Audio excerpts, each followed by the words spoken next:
Votre retraite, votre santé, votre pouvoir d'achat. En 2027, plus d'un électeur sur 3 aura plus de 60 ans. Les seniors seront décisifs dans l'élection présidentielle. Mais alors, que prévoient vraiment les partis politiques pour vous? Aujourd'hui, on décrypte les grandes promesses déjà avancées, leurs impacts possibles et les zones d'ombre. Contexte. Depuis la réforme des retraites de 2023, l'âge légal est passé à 64 ans. Une réforme votée par la majorité présidentielle d'Emmanuel Macron, malgré une contestation sociale massive. Depuis, le débat reste ouvert et 2027 sera l'occasion pour chaque camp de proposer une nouvelle vision pour les seniors. Partie 1, la gauche et le nouveau Front populaire.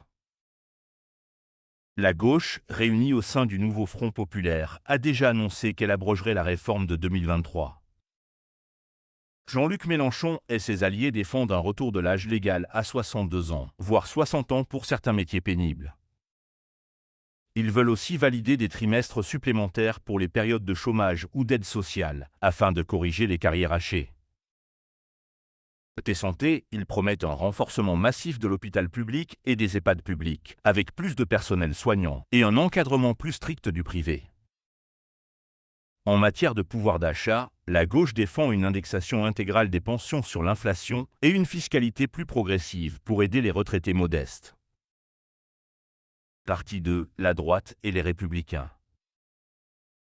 Les Républicains, de leur côté, considèrent que la réforme de 2023 était nécessaire pour sauver le système. Ils veulent maintenir l'âge légal à 64 ans, voire encourager à travailler plus longtemps avec des incitations financières. Leur priorité, assurer la solidité financière des retraites par répartition.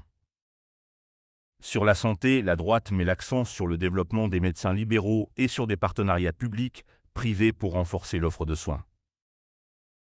En matière de logement, ils défendent l'idée de favoriser la transmission patrimoniale et les dispositifs fiscaux d'investissement locatif pour inciter les familles à préparer la dépendance. Partie 3, le Rassemblement national. Le Rassemblement national a lui aussi pris position. Marine Le Pen avait proposé en 2022 la retraite à 60 ans pour ceux qui ont cotisé au moins 40 annuités. Cette mesure reste une promesse phare du parti, qui cherche à séduire les seniors actifs. Le RN insiste aussi sur le pouvoir d'achat, avec la baisse de la TVA sur les produits de première nécessité et une fiscalité avantageuse pour les petites retraites. Sur la santé, le discours est moins détaillé, mais il insiste sur la priorité nationale pour l'accès aux aides sociales, avec la volonté de réserver certains dispositifs aux citoyens français. Partie 4, le camp présidentiel et le centre. La majorité actuelle, héritière d'Emmanuel Macron, assume la réforme des retraites de 2023. Elle défend l'idée qu'il faut travailler plus longtemps pour financer le système et garantir des pensions viables.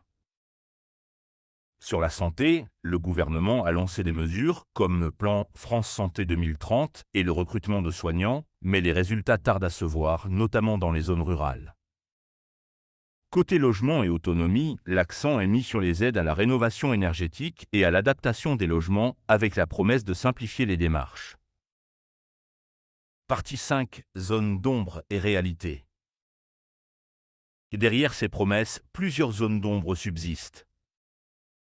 Ramener la retraite à 60 ou 62 ans coûterait des milliards. Comment financer ces mesures sans creuser la dette? Garantir un médecin pour tous est une priorité affichée, mais la France manque déjà de praticiens. Comment les recruter? Le logement adapté est évoqué, mais les financements restent flous.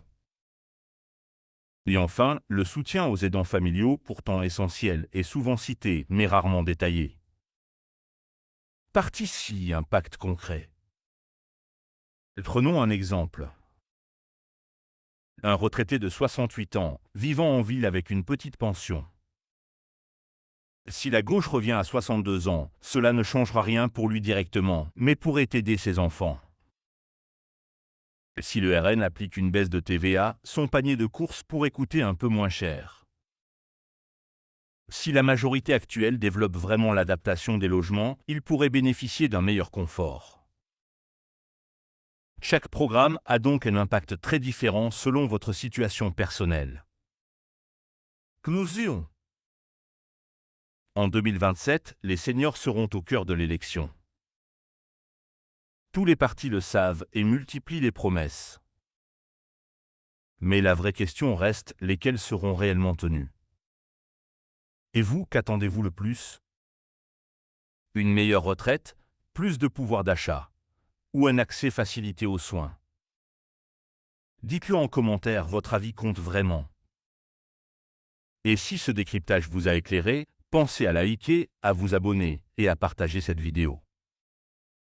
Parce que plus on sera nombreux à poser les bonnes questions, plus les politiques devront y répondre.